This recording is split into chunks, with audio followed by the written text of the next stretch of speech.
Hey guys, hey, Coach Bill Sandillo coming to you from Chandler, Arizona, and for the next 10 minutes, I'm going to be your personal hitting coach. If you like what we're doing, if you like the topics, you like the videos, go ahead and like and subscribe.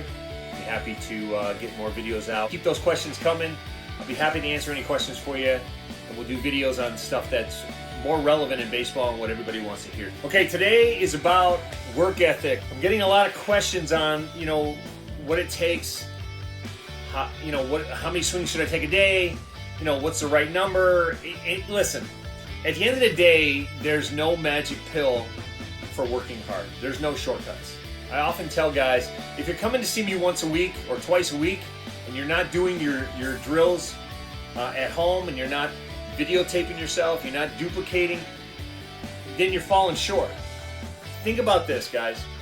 At every level of professional baseball, you have to grind. You have to work hard. Off season, in season. Right now, spring training is going on here in Arizona. The WBC just started. I worked with the Italian national team, and I'm happy that they won their first game. But here's the thing: like working in baseball, like I did for 15 years. When I started out in Single A, you got to figure out, like, I wasn't going to be a player, so I wanted to be a coach.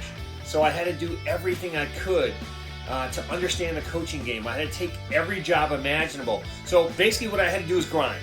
So I remember spending 10, 12 hours a day at a stadium and just working my way up. And again, I often tell people there's no substitute for hard work. You have to put in your time. So if you want to be a player, you have to do the same exact thing. You have to put in your time. If you really want to get to the next level, and think about where you're at right now, guys. Think about the level you're at. So some of you might be in high school, and the next step for you is college. Think about the 1% that go on to play pro ball. So maybe college for a lot of people is the end road, right? If I can get an education paid for, why not, right? If it's through baseball. And that's the key. How many times did you find yourself sitting home on a Friday night looking to do things with your friends, or a Saturday morning looking to do things with your friends, and if you weren't seeing a trainer, you didn't do anything relevant?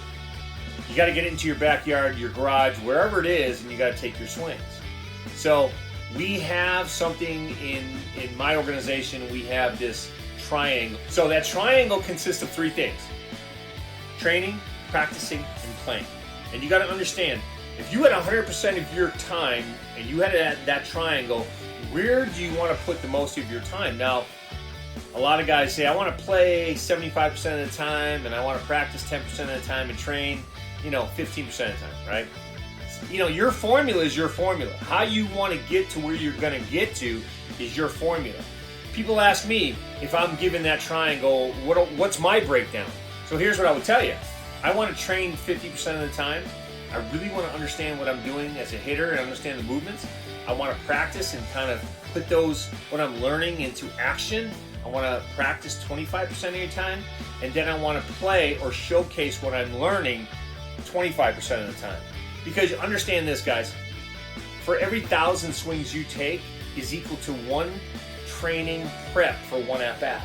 You really got to understand that process. And I tell my guys, when you get to high school, when you're a freshman, you should be taking about 200 swings a day. Now, this is a personal thing. You can make it whatever.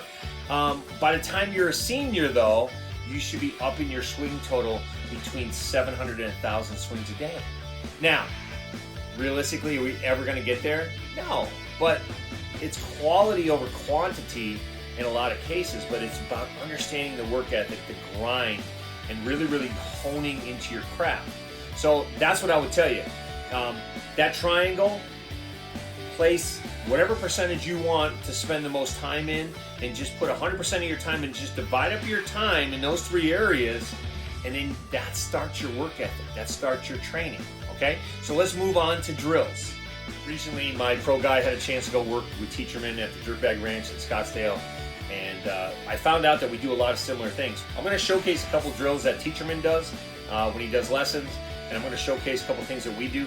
We do things very, very similar. Minor differences. I think all trainers are minor differences, but I think the concept and what he teaches is very relevant in today's game. And it really works well with our young guys. It works well with our intermediate guys. So let's go ahead and showcase a couple drills that Teacherman does, and then we'll come back and talk about those drills and how they relate to what we do, okay? All right, guys, so this is our 3/4 open drill. We're not going to be one-legged. We're just going to work on connection extension.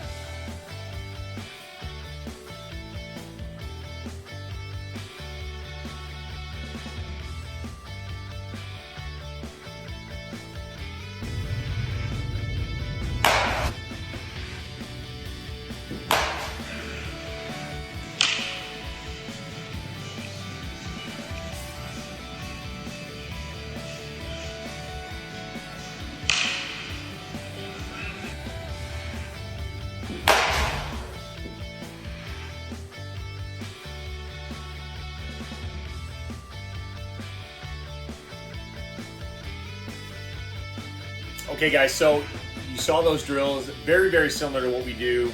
Teacherman does a lot of other stuff as we do as well, but very similar in our development of young hitters and pro hitters, very much the same. The great thing about what he does and what I think I do is that we have to break it down and work the swing kind of backwards, feel the movements, the hand pivot point, load it up on that back side so you stay one-legged when you launch. I mean, everything is the same. I mean, when you look at some of these big-time hitters, MLB hitters, big college guys, and it works in softball as well.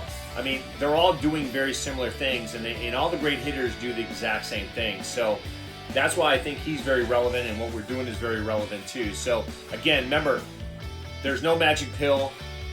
You have to work on your grind on a daily basis. Think about where you want to go in your development, and just work hard, ask questions, and then of course, get the right help. I see a lot of stuff online about, personal trainers. Do you really need them? Do you really need coaches? Because people are selling software, doing different things. Listen, at the end of the day, go to somebody you trust that's getting you results, and if they're not getting you results, then move on to something else.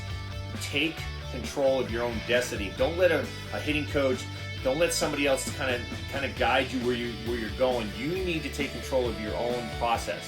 And once you can do that, then everything gets a lot easier and you're in control. So again, thanks guys. Appreciate your time. Love you. Keep those questions coming and keep grinding every day. I'll talk to you soon. It's either you have it or you don't. That sounds like excuses to me. I mean, you got to figure it out. Right? If you really have an obsession to figure it out, you will figure it out, right? And every puzzle is constructed differently.